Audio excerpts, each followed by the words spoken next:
Hey peeps, we're back again with a spontaneous video and spontaneous something new at that. Ooh, exciting, plot thickens. But yeah, so instead of dealing with orchids or succulents or something in a pot already, I thought it would be nice to do something with bouquets.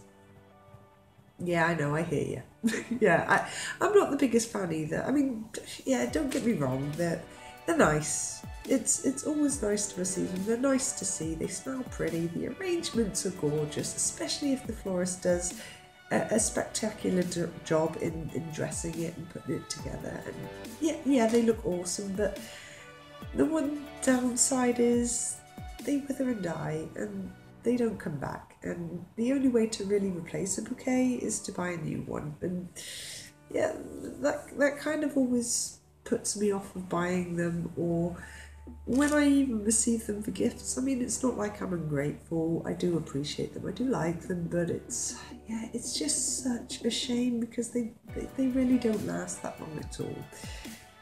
So I thought, well, why not give making curtains a try? It could work, right? I mean, I've seen a couple of methods, I've read a couple of things, you know, how to make curtains, so why not give it a try? So today at work, I was given like this beautiful, this beautiful bunch of pink the pink roses, and they're already a week old.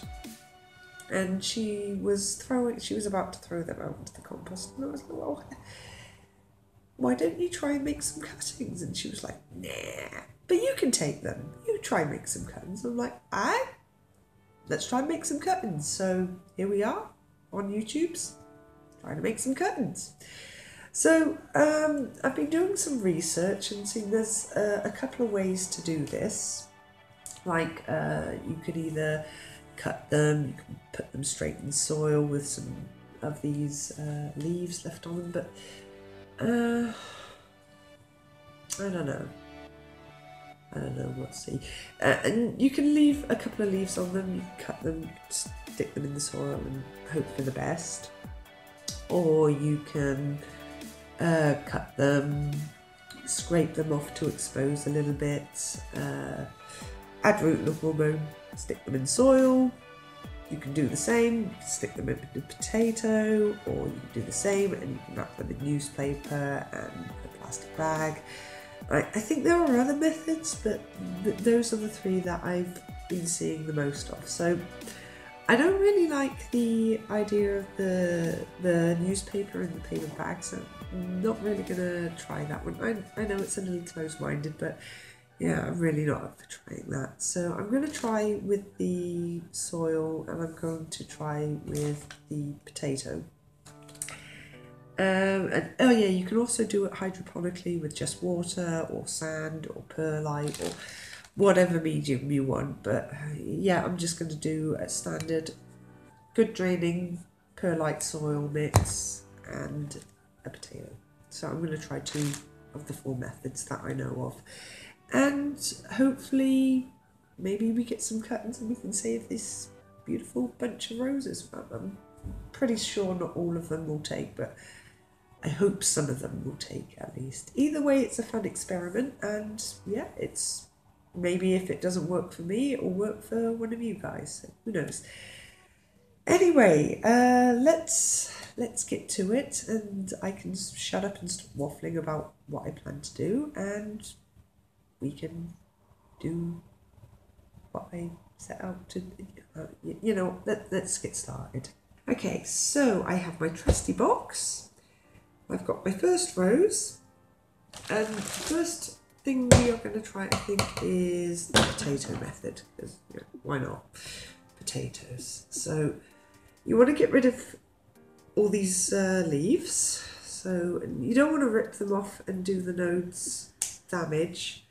So it's best to cut them, make the cut clean, and try not to do any damage to the stem itself, because obviously that's where you're going to want to try to propagate your rose from. you want to deadhead it. I know it's a shame, but maybe we can get 2 cuttings out of this one stem. So I'm gonna deadhead it, and yeah, maybe we can do something with the leaves afterwards. Maybe we can dry them and make potpourri or rose water or something. So I'm not gonna waste these because yeah, that's also a shame. Waste not, want not. So off with your head, little buddy. I'm sorry. Okay. So this is what we're left with. Obviously a green stalk. So obviously when you plant them, you want to make sure that it's facing the right way, because you know obviously it's going to produce roots from the bottom and not the top. And how you figure out which way is which after you've beheaded it, because it kind of looks the same, is these nodes here, you see. If they're pointing upwards, then that's the right way up. So yeah, if it's downwards, then wrong way round, it's not going to work. So, and also here, the nodes, that's also each point here where there's a chance of something new to start growing, you know, new sprouts. I'm just going to take that off here. You can actually see there is something starting to come up in that one as well. I don't know if you can see that too well. So yeah, maybe this one is a hopeful prospect. I really hope we manage to get some of these cuttings, because it would be very cool to actually have a rose bush that you started yourself from a rescued bouquet. And I don't actually have any roses.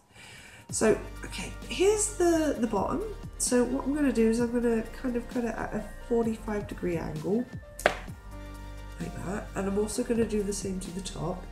And the reason why you want to do it at the angle is so if any water gets trapped, it just kind of runs off. It doesn't sit there and pool and it rots. It's just a smart, safe way of doing it. And with the bottom, what you do is, I actually cut it a little bit too, you cut it at an angle to the node, so away on the opposite side, and you just make that 45-degree cut. So it looks like that, and you can see the node there. And with a little knife, you just want to take away some of the outer skin. Don't take away too much, just enough to lightly, I'll show you what I mean in a minute, just enough to take it away the green and expose. You see the colour change? And expose that area there, and hopefully that is where the new roots will start to come out of, so, like that. So then what you want to do is get some water, which I actually forgot to go and get, so 1 minute while I do that. And I'm back with water. Okay, not that you really noticed because I paused, but yeah, I know. So what you want to do is you want to then get the end that you've just cut and stripped, dip it in some water, and you get your rooting hormone. That's mine. You take and you want about 6 to 8 inches, so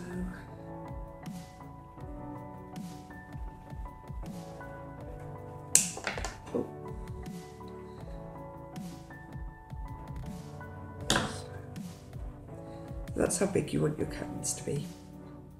Okay, and then you dip that into the rooting hormone, and the water just helps it stick, see? So it doesn't come off. And then what you do is you get your potato, your knife, and you just make a little hole in it. Not too big, because you don't want the rose to wobble about a bit more, but just enough to put it in, and it can sit in there tightly and it won't come loose, and then it will actually sprout roots inside the potato. I know, cool, right? And then you can just plant the potato without disturbing the rose stalk straight into the earth or the pot or the garden or wherever you want to grow it, and it will go on its merry way. So I think that's, yeah, I'm going to actually put 2 in here because I want to try and grow 2 roses here. It's kind of a large potato, so why not try with 2?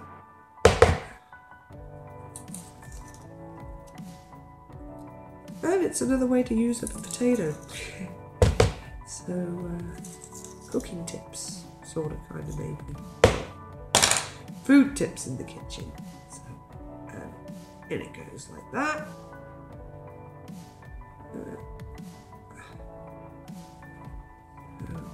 I think that needs to be a little deeper, actually. Hang on.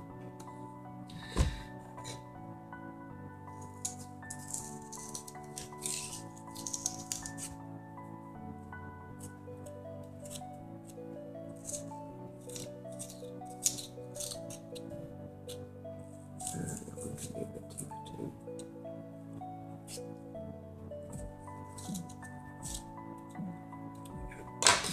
That should be okay now. So in it goes.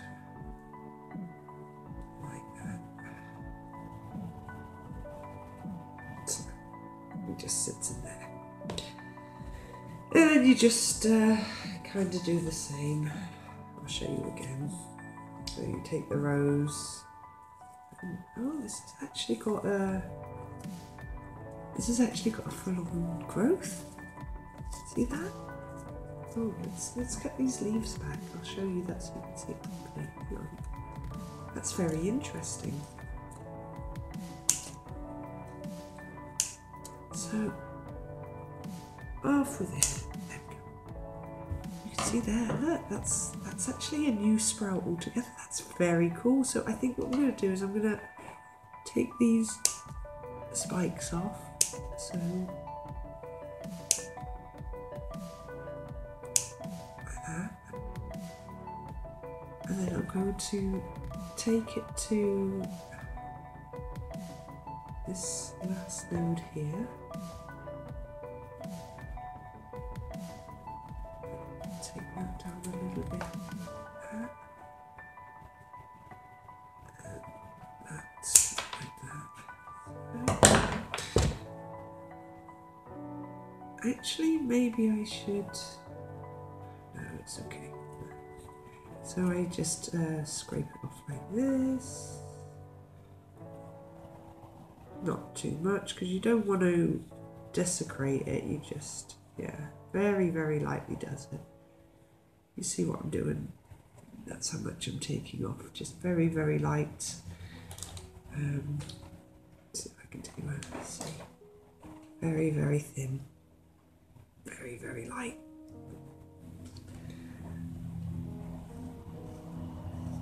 And off it comes, and that will go into the rooting hormone.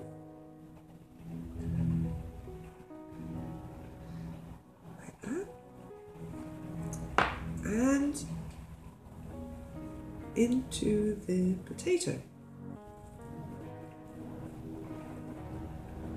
So yeah, those 2 are just going to sit like that. And yeah, maybe I cover it with a bag or something. So, yeah, like that. So the next method is with the pot and soil. So I already have 2 pots prepared, one slightly smaller, one slightly bigger. Let's see, let's get a good looking one. These don't look good, so. Oh, there we go.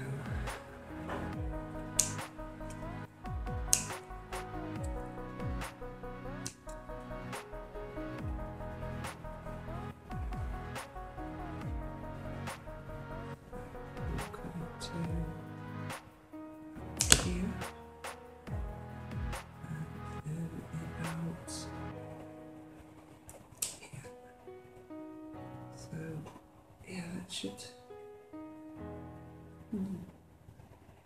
actually, let's cut it to about here. There we go, because then that will fit roughly in the pot I've got over there. I'm sorry, I'm just muttering away to myself here. When I edit the video, I'll put in some background music so it doesn't get so boring when I go quiet. Focus like into the water, into the hormone, poke a little hole in the soil, and stick grows in said hole. Then you just push it around very, very gently, like that. Not too hard. You don't want to like really pack it in too tight, but just enough so it's held in place. It's not wobbling about and the soil touches the end. So that's number one. And I'm just actually going to pause the video while I do that, because otherwise you're just going to see me do the same thing over and over. So I'm just going to get this done, and then I'm going to show you what it all looks like and then what to do with the rose petals after I've done it. So back in a little bit, guys. And here they are. So I've got them all potted up, and as you can see here, this one is actually quite cool. It was a pot of mushrooms, and you just give it a spray and mushrooms grow, but yeah, they weren't really doing so well anymore, so I cleaned it out, I sterilised it, put some holes in the bottom there you can see, and I turned it into like a little nursery greenhouse plant, I think, so it seemed too cool to throw out, so it's a cool idea. Maybe you guys can do something like that if you've got an old mushroom pot. So there's how many are there? It's 3, 6, 7, 8.